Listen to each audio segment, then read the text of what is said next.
Welcome to Brainwaves. Today, we will be exploring the work of acclaimed filmmaker David Lynch and asking the question, is it kawaii?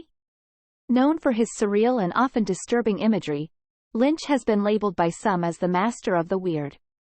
But would the concept of kawaii, a Japanese term for cuteness, ever be associated with his work? Let's find out. To understand the question of whether David Lynch's work is kawaii, we first need to examine what is meant by the term Lynchian aesthetic. This is a term often used to describe the dark and surreal imagery found in Lynch's films, which includes haunting soundscapes, cryptic dialogue, and grotesque characters. The Lynchian aesthetic is characterized by a sense of unease and psychological terror, rather than cuteness. One could argue that a few of Lynch's works have aspects of kawaii within them, however, it's not in the way most might expect. In his film, Blue Velvet, for example, there is a scene where a character who is by all accounts a terrible person, sings a sweet song in a high-pitched voice. This is an example of what is called ironic kawaii. Lynch often uses irony to subvert expectations and deliver unexpected moments of tenderness in his work.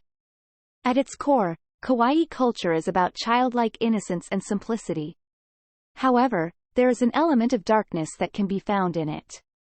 Kawaii culture has been criticized for promoting a toxic obsession with youth and beauty, and for infantilizing women. Similarly, Lynch's work often exposes the dark underbelly of seemingly innocent and pure things. The character of Laura Palmer in the television series Twin Peaks, for example, seems to embody the ideal of young innocence, but is revealed to have a hidden life of drug abuse and promiscuity. So, is David Lynch's work kawaii? In the end, the answer is not a simple one.